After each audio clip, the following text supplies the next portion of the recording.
Ayaw pong tumigil nitong sabihin na nating anti-Marcos group or Duterte at Kibuloy supporters, followers.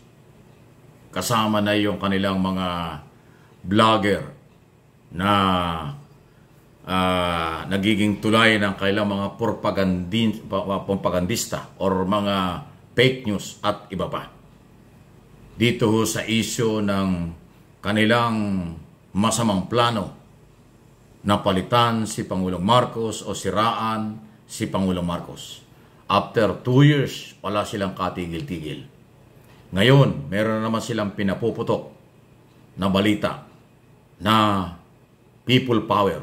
Pag sinabing people power, kapangyarihan ng taong bayan, saan galing yun at sino sila? Gusto nilang mag-people power pero ito yung mga issue na kanilang daladala. Una, yung kanilang kinakaharap na pumutok na balita, human rights violation, illegal na pogo, illegal drugs. At ang isang issue dito sa kampo ni Kibuloy ay yung warrant of arrest dahil may kasong sexual harassment at qualified human trafficking. Yan po yung mga issue na nakapaloob ngayon na iniimbestigahan ng Kongreso, ng Senado, ng ating administrasyon dahil sa posibleng pagkakamali at pagkakasangkot ng nakaraang gobyerno under Duterte administration. Binibigyan at iniimbitahan ng Quad Committee ng Kongreso si dating Pangulong Duterte para sumagot sa mga akusasyon tungkol sa human rights violation, illegal na pogo, illegal na executive order na number 13 na nagpatakbo ng pogo, illegal man o illegal, at yung illegal drugs, at marami pang iba. Itong issue naman ng warrant of arrest na court order, isinama nila. So ngayon, na oobserbahan natin at naririnig nila natin ang kailang mga galaw, sila'y muli pong nag-iingay ang Duterte at Kibuloy followers kasama ang kanilang propagandista na mga vloggers para manawagan sa tao na sila'y suportahan na pabagsakin ng gobyerno. Kayo ba naniniwala sa kanilang issue?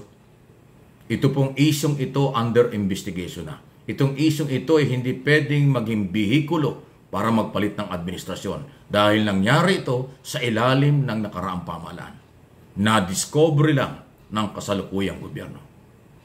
Kaya malayong malayo yung issue ng people power noong 1986 at saka noong 2001. Noong 2001, nagtagumpay ang people power dahil di umano walang ginagawa si dating Pangulong Estrada ron.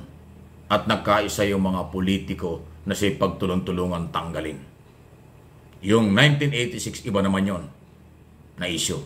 Ngayon, merong another people power silang pinalalaki at pinapuputok sa media. Pero ang kanilang issue ay itong sinabi ko, hindi isyong politika. Isyong pagkukulang, pagkakamali at maaaring pang-aabuso sa kapangyarihan ng nakaraang gobyerno, hindi ng gobyernong ito. Ano pang pababagsak kanila ay itong issue ng human rights, pogo, drugs at warrant of arrest. Ito yung nakaraang gobyerno. Yung kay Kibuloy, hindi naman pwede maging issue para sa people power dahil personal na problema yan. Yung isyong iniimbestigahan ngayon ng Kongreso at ng mga otoridad ay sa nakaraang pamahalaan, na-discover lang, inuulit ko, sa kasalukuyang gobyerno. Anong people power na ipinapanawagan nyo? Hindi ganong kababaw ang mga Pilipino. Alam ng mga Pilipino, especially ang mga kabataan, kung ano ang tama at mali. Kaya yung pinaputok nila ng mga Kibuloy, Duterte, supporters tungkol sa people power, personal interest. Dahil sila'y naiipit na. Sila'y meron ng pananagutan. Dahil sa mga pumutok sa hearing ng Quad Committee.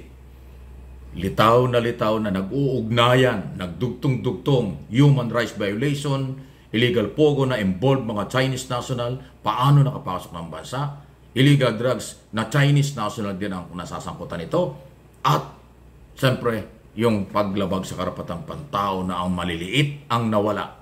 At ang malalaking tao at malalaking sindikato, protektado. Na parang ganon ang lumalabas. Base sa investigasyon ng Quad Committee ng Kongreso. So yan po yung lehitimong issue, huwag kayong maliligaw. Kaya ako ginagawa itong ganitong paliwanag para makatulong po ako sa inyo, yung mga nagdadalawang isip or nakukumbinsi kayo dito sa panawagan nila, isipin nyo kung tama o mali. At ito yung issue kanilang daladala. Hindi pang national, paghihigante at proteksyon sa kanila. Gusto nila sila mabigyan ng proteksyon dahil doon sa nabuo, na-discover ng Marcos administration, ng Kongreso ngayon ng Senado, ang mga maaaring pang-aabuso or maling ginawa nung nakaraan. So, walang dapat i-people power. Dapat suportahan pa nga ang kasalukuyang gobyerno na palakasin ang loob at ebidensya para kasuhan ang mga posibleng umabuso sa kapangyarihan. Yun ang kailangan. People power, suportahan ng gobyerno para kasuhan ang may mga pagkakamali. Hindi yung people power na magpapatalsik sa gobyernong nag-iimbestiga sa maling pagkakamali ng nakaraang opisyal at pamahalaan. Yun po yung malaking pagkakaiba. Ayan, para malinaw, huwag palinlang para hindi maging biktima. Huwag paggamit para hindi mabola or maging biktima rin. Huwag magpaniwala sa mga propagandista na mga vlogger na kailang kakampi. Ito napakasimple. Minakita na ba kayo ng mga lehitimong media at malalaking mga vloggers na nakakaintindi ng sitwasyon ng kumempi sa kanila? Wala. Bakit sila susuportahan ng media kahit tinatawagan ng pansin, tulungan sila? Kasi alam nila fake news. Alam nila labag sa batas yun. Alam nila pang sarili at political interest. Yung mga matitinong vlogger at malalaking mga vloggers, paano susuporta sa mga ganon? Yung pumapatol sa kanila o kumakampi sa kanila, after views lang yun. Naghahanap lang ng mga viewers. Halatang halata ng mga tao na ginagamit lang ng mga vloggers na yan ang issue ni Kibuloy at Duterte para makakuha ng maraming views. Kung anong dahilan, alam mo na yun. Yan po ang totoo.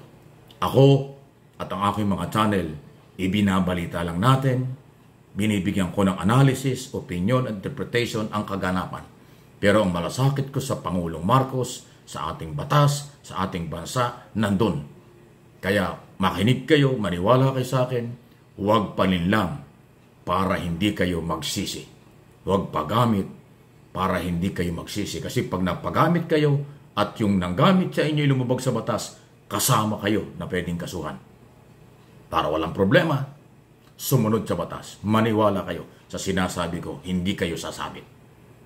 Dahil ang gusto ko sa aking pagbabalita, analysis, opinion at commentary ay yung kapupulutan po ng aral para sa inyo.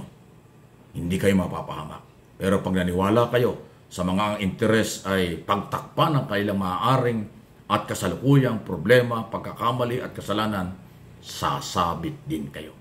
Please like, subscribe and follow sa aking mga channel para po makarating sa ating mga kabayan sa buong mundo ang lahat ng totoo at mga nangyayari. Yan ang pangako ko. Hindi ko kayo iiwan at paparating ko sa inyo ang totoong nangyayari. Iwas sa mga mapanglinlang na grupo.